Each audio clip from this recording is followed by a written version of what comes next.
and welcome to Politics Today. I'm Farrukh Pitafi. We are going to talk about politics of Pakistan today as well. There are two interesting developments that one has to actually focus on. Remember, we have been talking about the prospects of a thaw between Jahangir Tareen Group and PTI. There we saw something very interesting. Already there has been some peace overtures that we witnessed. But after that, something very interesting has happened. Prime Minister's advisor on accountability and interior, Shahzad Akbar, has lodged a defamation suit against Nazir Chauhan, that is the member of JKT Group, Jahangir Tareen Group. Not only that, in his prayer, he also points out that because of the careless statements of Nazir Chauhan, his life might be in danger. This has led to a series of consequences. Of course, on Monday, JKT Group is going to actually meet again to decide the strategy in coming days. That is not all. We kept on telling you about PDN, the Democratic Movement or alliance of 10 parties now, actually 9 now, after ANP and People's Party were shown the door. We kept on telling you that there was an attempt to unite all the factions, all the parties and bring them together. But after Shahbaz Sharif met Maulana Fazlur Rahman and they had discussion under the rubric of PDM, Maulana Fazlur Rahman says that we didn't discuss People's Party or ANP, and then it was repeatedly said by Shahbaz Sharif as well that no party can dictate any terms to PDM. Once again, it seems that there is little chance that all the parties that founded PDM are going to come together. But there is one aspect that is interesting. There's something very interesting seems to be happening. On one side, we keep on hearing Shahbaz Sharif talk about the need for reconciliation. On the other side, we keep on listening to Maryam Nawaz, the senior vice president of party and Mian Nawaz Sharif's daughter, who keeps on rejecting any possibility of any kind of confidence building measure or any kind of thought. We are going to talk about all these matters and more.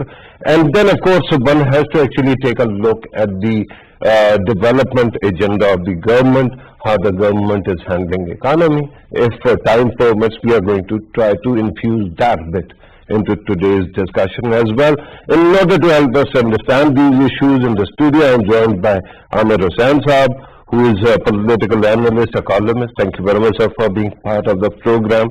Hafiz Ahsan Ahmed Khokar Saab also joins us. He's a legal expert, also a commentator on political issues. Thank you very much, sir, for being part of the program.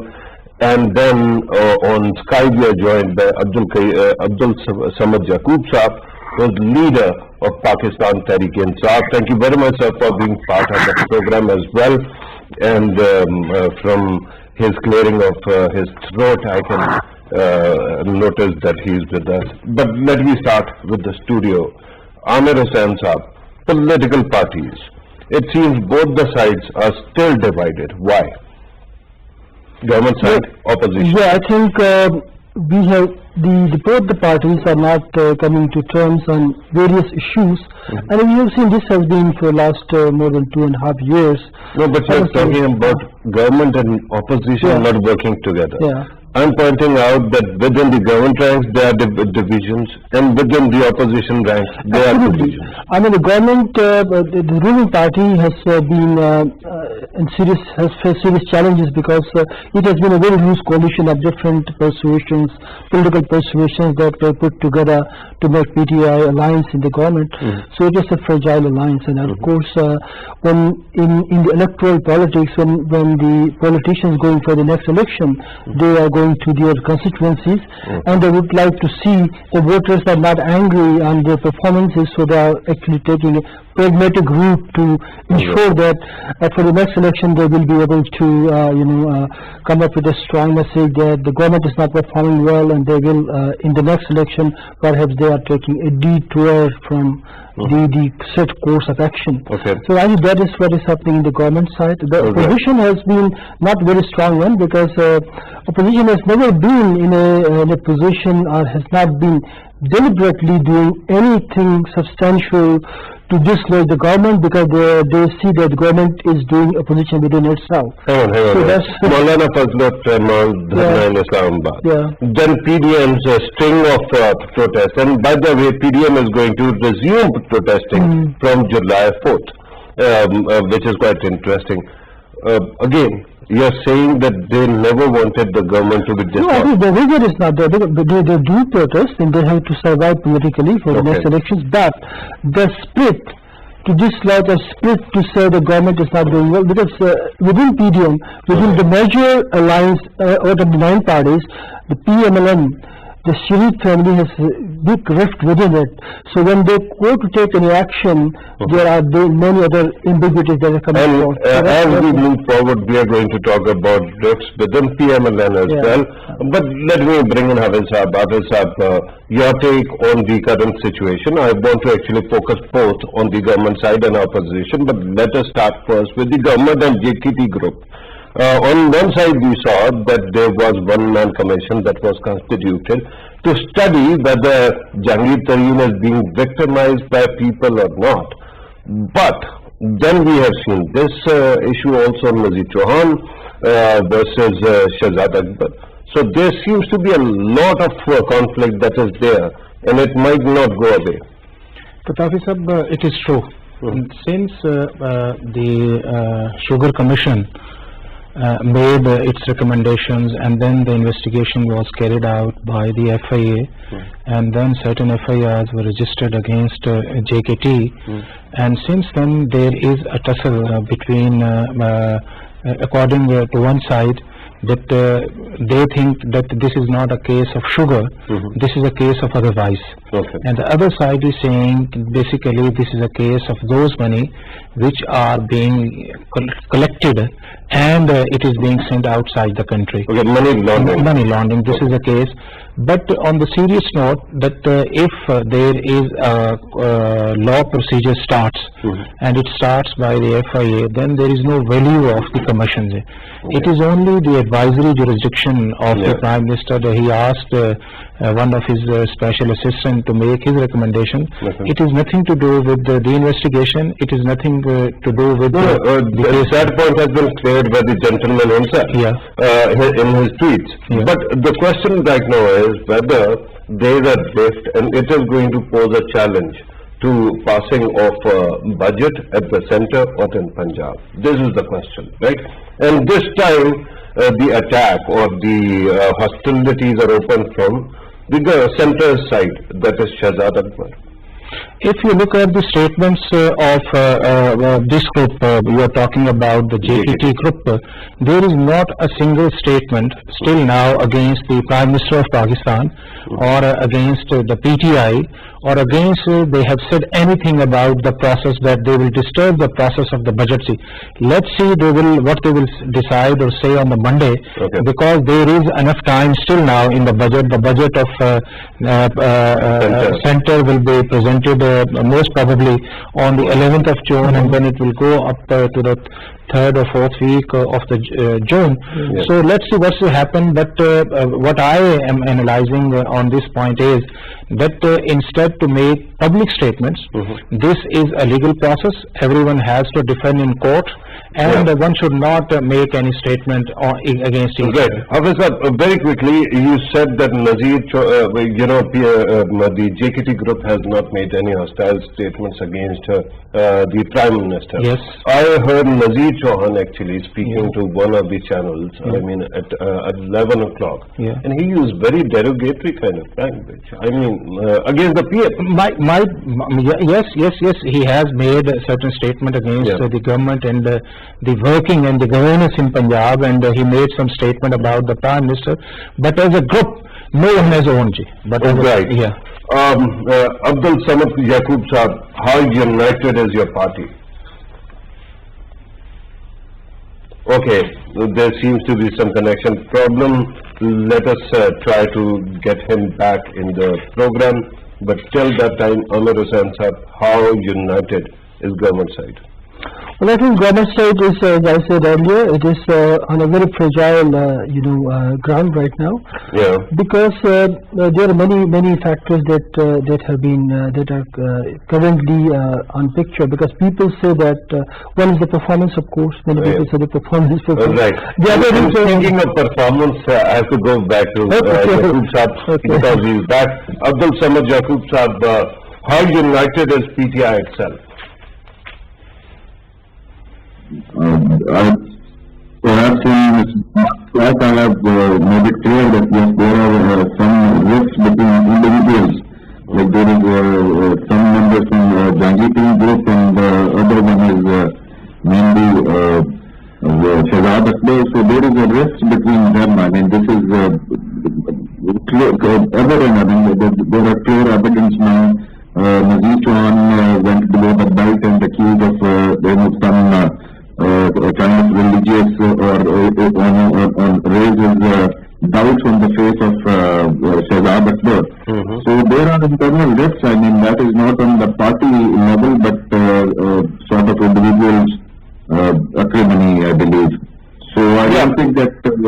That is true, Samad Yaqub Saab, but the problem is that on one side when we look at Shahzad Akbar Saab, he seems to be very close to the Prime Minister and the government, right? He seems to be entrenched in the policy making system. And when you talk about Nazir Chauhan, he is an integral part of JKT Group. So JKT Group has already made that clear that attack on one is attack on all. So if that happens, there is an issue of budget that is approaching, and that is in the center and also in Punjab. And in Punjab, again, repeatedly we keep on hearing about possibility of some kind of cooperation between JKT Group and the opposition. It depends that which the drifts are on which level, and the impact of the drift, does it impact on the budget or not? Because never in Pakistan, I mean, it's the history that any political party is never united. I mean, whether it is the PTI or PMLN, there are certain groups, there are certain they have certain backgrounds. They always have, and especially in PTI, majority of these elected members are from previously they belong to different parties. Okay. So you cannot put them on same line. But as far as the budget is concerned, or the major legislation is concerned, so we have successfully brought them on the same page. Okay. So we are trying to calm down these both Shahzad Akbar and Jangiping group, but the rifts are evident. I mean, it cannot be hidden. Rates are not going to impact the budget at the center or in Punjab, right? So let me come back to the studio. Do stay with us, Abdul Samad Saab. I will come back to you, Amir Hussain Saab, again. Let us now flip the argument and look at the opposition side. That's somebody who seems to be a free body. And I'm talking about Chaudhry Nisar. His decision to come back to Punjab Assembly has been dismissed as nothing but a preemption of government's ordinance to ensure that nobody can continue without taking oath for long, right? But there seems to be something that is cooking in Punjab. And is there a possibility that JKT Group, opposition, Chaudhry Nisar, and other groups, government allies might be planning something? Overall, the government is encircled by many fears and insecurities actually. It is something coming from the government side that Chaudhry Nisar may come and do something. I don't think that there is any big conspiracy behind Chaudhry Nisar is coming into taking oath right now. Right. But the insecurities, uncertainties are absolutely there. No, but let me qualify, and let me ask you to qualify what you are saying. Remember when Chaudhry Nisar was the Interior Minister, whenever he used to make a move or make a statement, we would say that something big is happening because the guy is well connected. And one fine morning, after 3 years, that gentleman decides to go back to Punjab Assembly. He doesn't contest any by-elections for the national. He goes to the Punjab Assembly, takes oath, and sits there. Do you think that there is nothing cooking at all? No, I think he felt isolated for a certain period because After 3 years. in politics you have to run your horses at the right time. But he has been able to, he missed a lot of opportunities. Okay. Opportunities of alliances with the PTI earlier, and then other opportunities from the PMLN. So I think his realization is perhaps coming back and say that after now the elections are coming in 2 years' time. So let me show my visibility some way. Okay. I mean, that is the You only. could have done it in last 6 months. Yeah, this is up to the individual. Well, there may be some, but I mean the uncertainty and the insecurities that have surrounded PTI because of internal rift and all these things. So anything that happens out of the box. There's something else also going on Yeah. this up, and that is quite interesting. I mean, when you look at the continuous speculation about not about the central government but Punjab government. Criticism of CM Punjab has been continuously coming from within PTI, right? Many people actually keep on criticizing. Is there a chance that there is some kind of alternative move that is going to happen? Because when budget is presented, if the government cannot pass it, government falls. And that might not happen at the center, but if you listen to media pundits, they keep on projecting Chaudhry Nisar as the alternative CM. Pitafi sir, there are two aspects. One aspect is about why Chaudhry Nisar has taken oath, why he has gone to assembly, and the second point is what is the strategy of other political parties. So on the first side, there is a legal hinge for Chaudhry Nisar. The hinge would be that if there is a proposed law, still it is not issued as ordinance, but there is under consideration that if you will not take oath within a specific time, and the time they have given is probably the 6 months, then there would be a disqualification.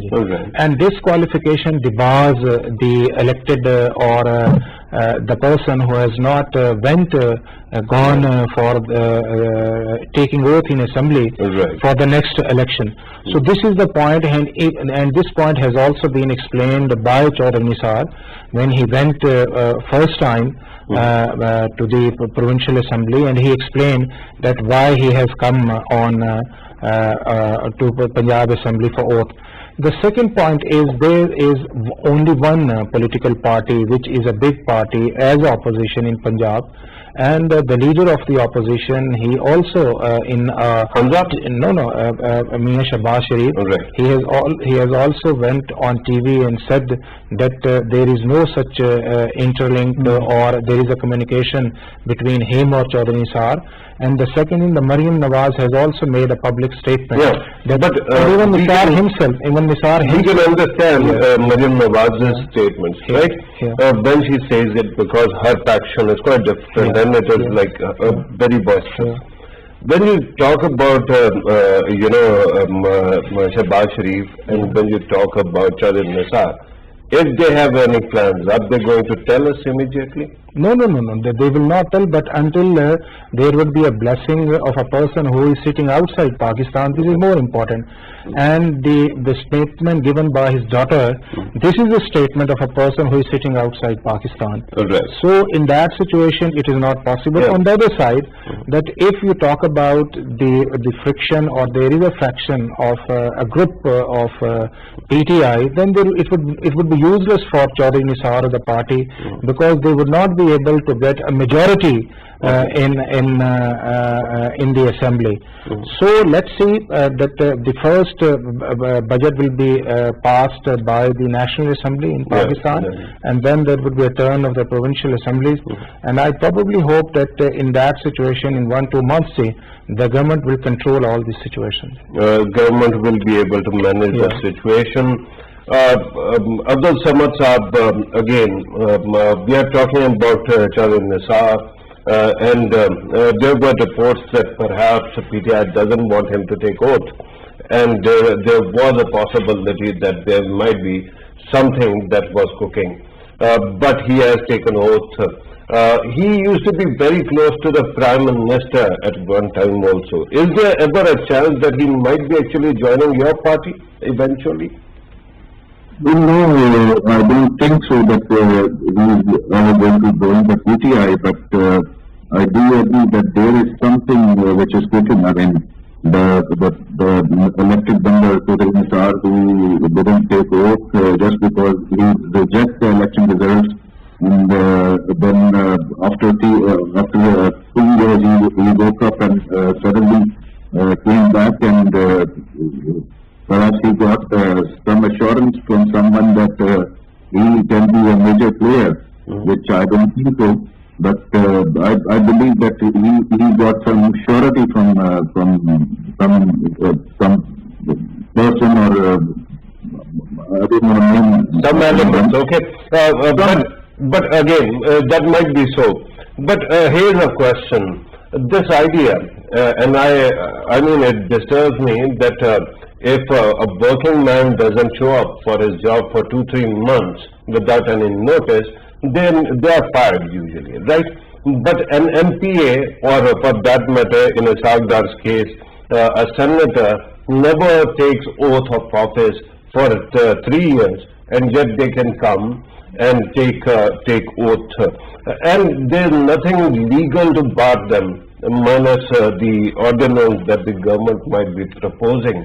Why is it that your government did not observe this, or for that matter did not come up with a fix immediately? Why has it taken this much time? We still haven't seen any ordinance. This is the real dilemma, I mean, political dilemma, that these parliamentarians enjoy the lacunas of the legal, I don't know, I mean, if someone doesn't appear in the parliament for 3 years, and all of a sudden, one fine day he appear in the, I mean, if let's assume if 2 more years he wouldn't have appeared, so what would be the result? I mean, who would be representing that constituency? I mean, this is a dilemma. This is the real dilemma, that only these elected parliamentarian enjoys, which I mean, this is a discrimination, that you cannot keep doing your job if you doesn't appear for the 3 months. I mean, even if I can appear on my job, I will lose it. Okay. So let's see. I mean, what can I say? Right, but the question was that your parties actually claim to be the change agent, that you wanted to bring about change, and there seems to be this big a lacuna in the system, and after 3 years you are still deliberating on the possibility of a law. Even there is an example of a Sardar, as you have quoted. I mean, if it is suiting us, if it suits us, we are silent on this, because the opposition, the PMLN, is losing its number. I mean, if we haven't taken an oath, so the disadvantage is on them. I mean, so your party also believes in democracy, and we are talking about people of Pakistan who might not be getting their voice in the parliament. And then, of course, these seats actually not practically belong to one party. If Isagdar actually vacates, there is a possibility that your party might get that seat. So why would you not allow that kind of change to happen? I don't know the depth of this legal procedure. I mean, how to DC them, and how to proceed this Right. I'm glad that you have pointed out that there is some explanation about legal process needed. So, can you explain that? Definitely, the law was silent. Yeah. And even when in 2017, all the parties sit together and they made a new law, Okay. and that law was also silent, that when you were elected either on the Senate side, National Assembly, or in the Provincial Assembly, what would be the consequence? Okay. And now the government is thinking of that there should be a legislation on this point, and the cabinet has approved, and now it would be either one probably would be that it will go to the National Assembly and then to the Senate, and other would be that it will go through the ordinance. And now there is a simple majority available with the government in Senate also. Senate also. Yeah. Yeah. That might be so. But if I am, a voter, a constituent of Acharya Nisad's constituency, can I go to the court and ask why was I deprived of my voice for 3 years?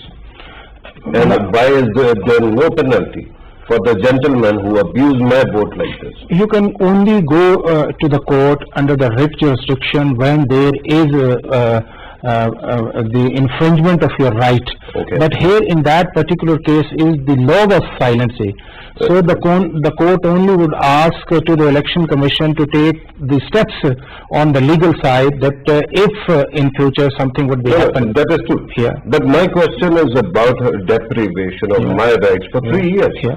I have elected somebody. He is not representing me. Yeah. He is not there. Yeah. Right? Now he is only coming, according to him, he is only coming to the Provincial Assembly Okay. because he thinks that there would be a disqualification for further elections. Yeah. But what about the 3 years when my voice was not heard? The only thing I would say that the government should take early step on either on the law but the governance as But well. honorable Yeah. courts actually protect my fundamental rights. Now, Right? this is your fundamental rights, but the fundamental rights could only be enforced either it is written in the constitution or either written available in the law. But in that particular cases, the law was silent. And So the what government does has the- removed this anomaly. What does the government hasn't removed it? It might. Yeah, right? they will take, Okay. they have But- principally decided. But the right to be represented Yeah. or to make decisions Yeah. or hold the government accountable, is it not a right that I have under Constitution? This is not a right under the constitution, but this is a right under the franchise system. Okay. That every person who is somewhere and he elected somewhere in any constituency, if he takes oath and he represents his constituency, so this man should also represent his constituency as well. Right. So there might be a case that can be pushed in the court, but that won't happen. Yes, there are certain petitions on that point, but they are still undecided. Right. On the first day when he went to the Provincial Assembly, it was told by the Assembly staff to him that there are certain cases against on this particular But point. there But was there no was stay. yeah, Yeah. there is no stay order, and the Yeah. second they have decided. Right.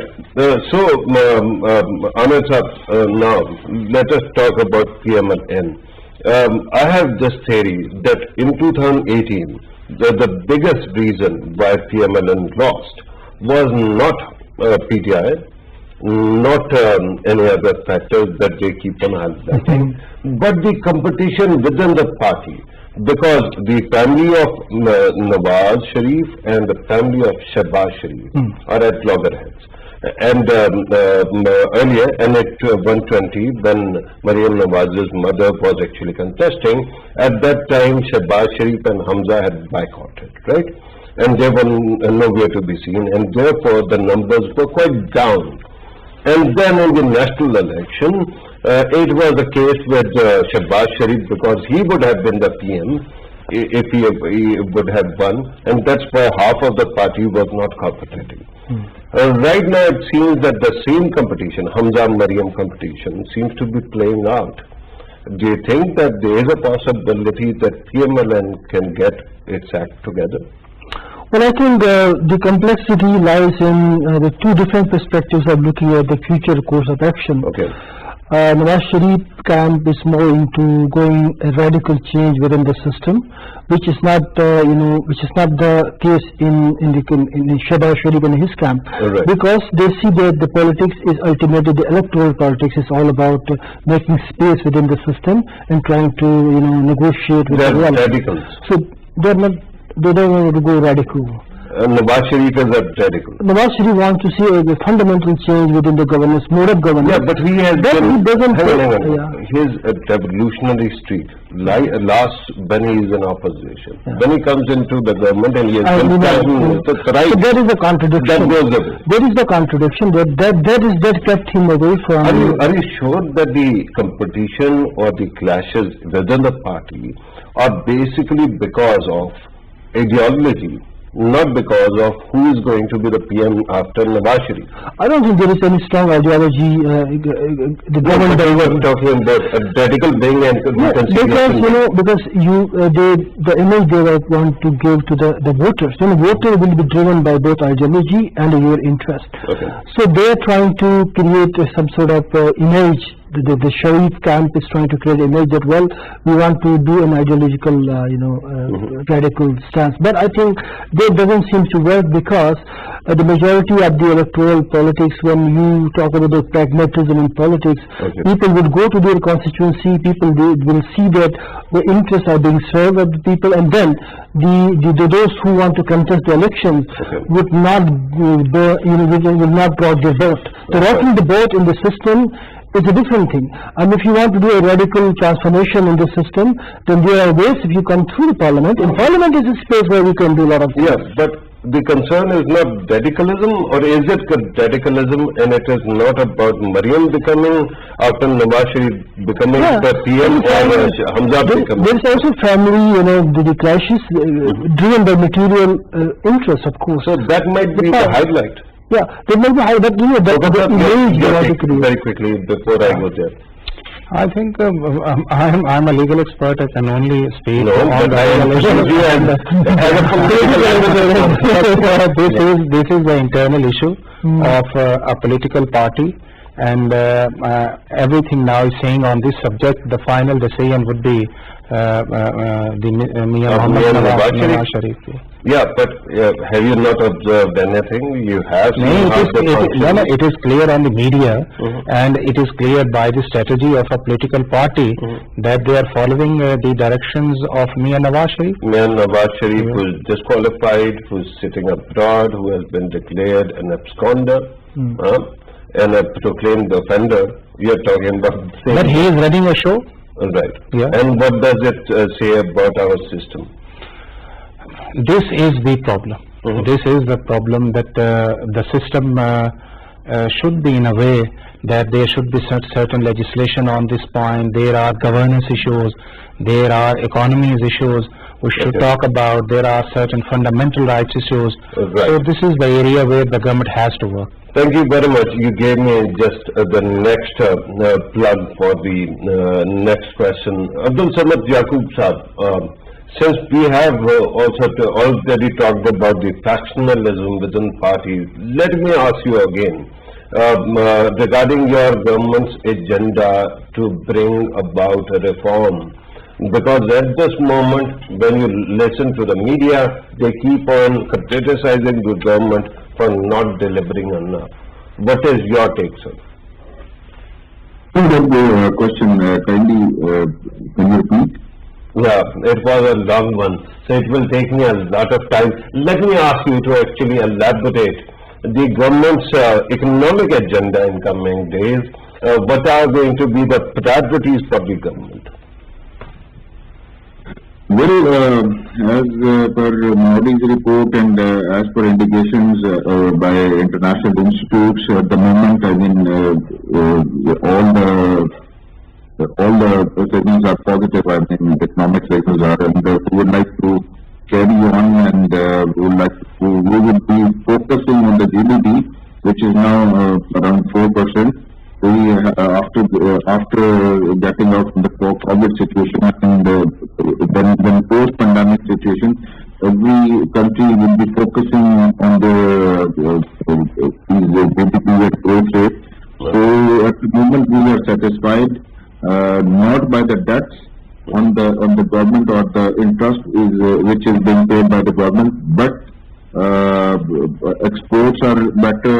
I mean, we would like to move or accelerate this pace of growth and related to all these indications which is done by Modi and Right. other. I thought that maybe you're going to talk about poverty alleviation.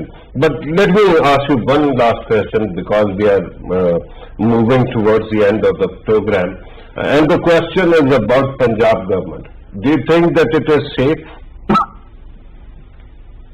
Do you think what I didn't?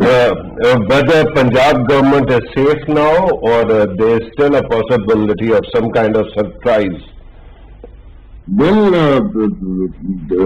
this is the number given. The Punjab government is, I believe, safe now, but this doesn't matter. The safety of the government doesn't matter. I mean, they should perform. I mean, what we expect from all provincial government is their performance, not their safety. Okay. Okay. Right, Yeah. sir. Very quickly, let me ask the other two guests also to opine on the economic agenda, if you want to. Very quickly do that, and then let us go. Okay. The economic agenda of the government. Naturally, not mine. Yeah.